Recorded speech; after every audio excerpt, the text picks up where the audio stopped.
The FieldSense 60 has a uniquely designed harness attachment mechanism to limit drops at height.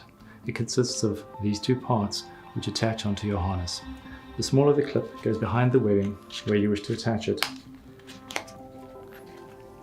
Then, taking the front section of the clip, pressing it firmly in until the hooks have engaged.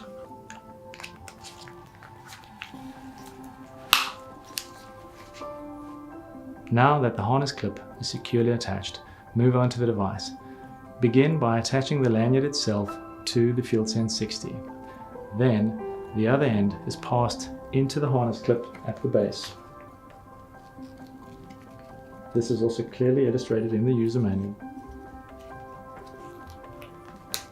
Pull it down, ensuring you hear the small clip. This ensures that it is actually engaged. Now the device is ready for use and can be easily secured.